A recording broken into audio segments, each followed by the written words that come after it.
Friends, இன்றைக்கி Tuesday. இன்றைக்கி டே 5:15 மணி போல் start ஆச்சு. காலையில் எழுந்ததுமே குளிச்சுட்டு நம்ம இப்போது வாசலில் கூட்டி கோலம் போடலான்னு கதவை ஓப்பன் பண்ணுறேன்.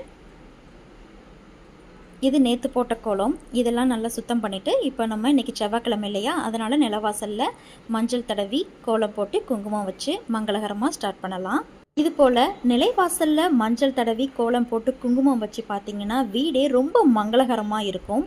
நீங்களும் ட்ரை பண்ணி பாருங்கள். கோலம்லாம் போட்டு முடிச்சுட்டு சாமிக்கு பூவெல்லாம் மாற்றிட்டு பஞ்ச பாத்திரத்தில் தண்ணியெல்லாம் மாற்றிட்டு அடுத்ததாக நம்ம சாமி கும்பிட வேண்டியது தான்.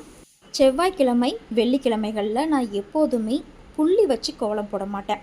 ரங்கோலி கோலம் சிம்பிளாக இருந்தாலும் சின்னதாக அழகாக ஒரு ரங்கோலி கோலம் போட்டுருவேன். வாசலில் கோலம் போடுற வேலையை முடிச்சுட்டு அடுத்ததாக நம்ம உருளிக்கு தண்ணி மாற்றிடலாம். நான் எப்போவுமே உருளியில் மஞ்சள் குங்குமம் வச்சு அதில் கொஞ்சமாக ஏலக்காவும் கிராம்பையும் பொடி பண்ணி வச்சுருக்கேன். அந்த ஏலக்காய் கிராம்பு போட்டுட்டு கொஞ்சமாக ஜவ்வாது பவுடரும் போட்டிருக்கேன். அடுத்ததாக பச்சை கற்பூரம் இருக்கும் இல்லையா, எல்லார் வீட்லேயுமே கற்பூரம் பச்சை கற்பூரம் இருக்கும். அந்த பச்சை கற்பூரத்தை நம்ம நல்லா பொடி பண்ணி போட்டுக்கலாம். ஏன் நம்ம இதெல்லாம் போடுறோம் அப்படின்னா மகாலட்சுமியை ஈர்க்கக்கூடிய விதமாக தான் நம்ம இதெல்லாம் பண்ணிகிட்ருக்கோம். இந்த உருளியில் இந்த மாதிரி வாசனை திரவியங்கள் எல்லாம் போட்டோம்னா நமக்கு மகாலட்சுமியோட கடாட்சம் எப்போதும் இருந்து கொண்டே இருக்கும். கொஞ்சமாக மஞ்சத்தூள் போட்டுக்கிட்டேன். அடுத்ததாக பூ வச்சிடலாம். உருளியில் பூ வச்சதுக்கப்புறமா வடகிழக்கு மூலை, ஈசானிய மூலை அப்படின்னு சொல்லுவாங்க இல்லையா, அந்த இடத்துல தான் நான் எப்போவுமே உருளி வைப்பேன்.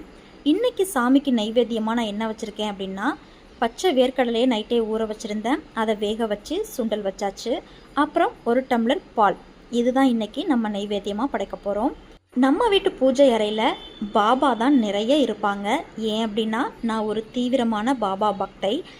கடந்த ஒரு 6 வருடமாக பாபா மேலே அப்படி ஒரு ஈர்ப்பு எனக்கு ஏற்பட்டிருக்கு. நான் வீட்டில் இருக்கும்போதெல்லாம் எனக்கு பாபா கோயில் போகலாம் அப்படின்னு சொல்லி அம்மாலாம் கூப்பிடுவாங்க.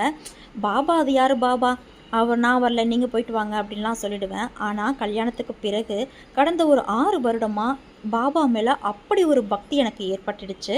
உங்கள் இஷ்ட தெய்வம் யாருன்னு சொல்லுங்கள். நெக்ஸ்ட் வீடியோவில் பார்க்கலாம். பாய்.